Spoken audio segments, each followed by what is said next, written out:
Good morning times of Bodoland नायगिरि नोंथांमोनखौ फिन खेबसेबाव जोंनि बे गोदान भिडिअ बरायहरनाय थाबाय। आसा खालामो नोंथांमोना बे भिडिअखौ जोबजासिम नायलांगोन होनना। दिनैनि बयनिख्रुइ गिबिसिन खौराङाव दङ आसामनि टेट आनजादखौ 30 अक्ट'बराव फिन थि खालामनाय जाबाय होनना आसामनि सोलोंथाइ मन्थ्रि रनज पेगुआ फोरमायदों। आसामनि सोलोंथाइ मन्थ्रि रनज पेगुआ फोरमायनाय बायदियै गुदि आरो गेजेर फरायसालिनि थाखाय फोरोंगिरि रोंगौथि आनजाद थामहिनबा टेटखौ 2021 मायथाइनि 31 अक्ट'बर खालारखालि खुंनाय जागोन। बिनि सिगां टेट आनजादखौ 24 अक्ट'बराव खुंनायनि बाथ्रा दंमोन। 2021 मायथाइनि 14 सेप्तेम्बर खालारखालि फोसावनाय बायदिब्ला गुदि आरो गेजेर फरायसालिनि थाखाय फोरोंगिरि रोंगौथि आनजाद टेटखौ 2021 मायथाइनि 24 अक्ट'बर खालारखालि जानो गोनां गुदि आरो गेजेर फरायसालिनि थाखाय फोरोंगिरि रोंगौथि आनजाद टेटखौ 2021 मायथाइनि 31 अक्ट'बराव फिन थि खालामनाय जाबाय।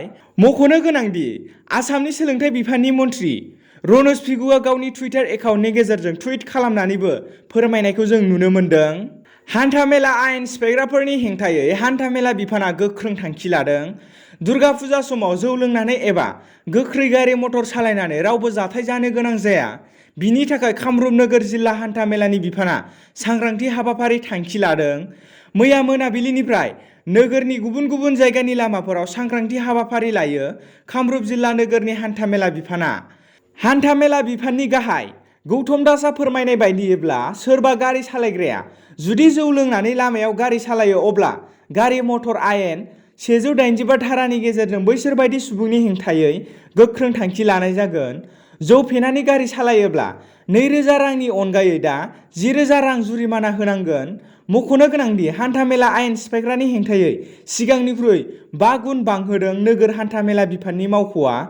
कामरुप नोगोर जिल्ला हान्थामेला बिफाननि गौतम दासआ गासैखौबो गोख्रैथिखौ खमायनानै गारि सालायनो खावलायो। लोगोसेनो मा गनायनानै गारि सालायनांगोन आरो बिनि थाखाय माबायदि खहा जानो हागौ बेखौ गाहायाव होनाय जाबाय। जौ फेनानै गारि सालायोब्ला 10,000 रां होनांगोन। जुदि हेलमेट गैयाब्ला 1,000 रां होनांगोन। जुदि फोरमान बिलाइ गैयालासै गारि सालायोब्ला 5,000 रां जुरिमाना होनांगोन।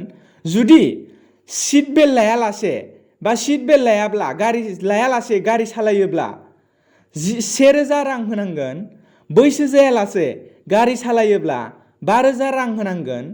जुदि गोख्रै गारि सालायोब्ला 2,000 रां होनांगोन। जुदि सानै गाखोग्रा गारियाव सानैनिबो बांसिन गाखोयोब्ला 1,000 रां जुरिमाना होनांगोन। खैफोद गोनां गारि सालायोब्ला 5,000 रां होनांगोन। जुदि बांगौनि बांसिन दैखांना लाङोब्ला 20,000 रां होनांगोन। जुदि इन्सुरेन्स गैयालासे गारि सालायोब्ला 2,000 रांनि जुरिमाना होनांगोन।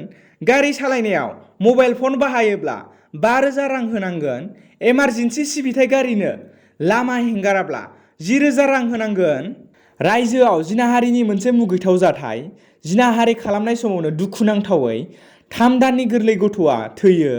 हाखर जावनानै बोखांदों गोरलै गथ'नि गोथै देहाखौ।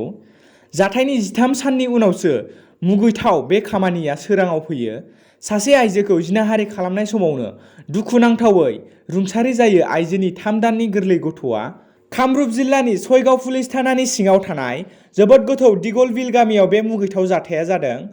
पुलिसआ गोबां संदाननायनि 13 साननि उनावसो हाखर जावनानै दिहुनदों गोरलै गथ'नि गोथै देहा। गुबुन फारसे हमजाबाय जिनाहारि आरो गोरलै गथ' थैनायनि दायनिगिरि उदखारि भुपेन राभा। 28 सेप्तेम्बरावनो बै जोबोद मुगैथाव आरो दुखुनांथाव जाथाया जादोंमोन, जाय 11 अक्ट'बराव बे जाथाया सोराङाव फैयो। सयगाव पुलिस अफिसार कपिल फाटकनि बियो जाफुंसारनाय। गोबाव 13 सान बारलांनायनि उनाव सोराङाव फैयो बे मुगैथाव जिनाहारि जाथाया। जाथाया बक' पुलिस थानानि सिङावब्लाबो बै मुगैथाव जिनाहारि जाथायखौ सोराङाव लाबोयो सयगाव पुलिस थानानि अफिसार कपिल फाटकआ। गुबुन फारसे गोरलैनि गोथै देहाखौ जिनाहारि खालामग्रा अनागारि थानायावनो सयगाव पुलिसआ जावनानै बोखाङो। अनागारि भुपेन राभाया गामिनिनो सासे आइजोखौ न'खराव रावबो गैयैनि खाबु लानानै देहा बोलोजों जिनाहारि खालामो। आइजोआ न'आव गावनि 3 दाननि गथ'खौ लाबाय थानाय समावनो भुपेन राभाया देहा बोलोजों जिनाहारि खालामनाय समावनो बिखायाव लानाय गथ'आ बिखानिफ्राय हायाव गोग्लैनायाव गोब्राब दुखु मोननानै रुंसारि जायो। बे जाथायखौ खालामनायनि उनाव दायनिगिरिया आइजोखौ जाथायनि बागै रावनिबो सिगाङाव फोरमायनाङा होननानै बुथारनायनि हुमखि होयो आरो गोरलैनि गोथै देहाखौ हायाव फबनानै दोनो। सयगाव पुलिसा दा हमजानाय भुपेन राभाखौ सयगाव पुलिस थानायावनो लाखिनानै सोंनाय खालामगासिनो दं होनना मोनथिनो मोन्दों। दिनैनि गोथार फुंबिलिनि खौरां फोसावनाया एसेनोसै। गोजोन्थों।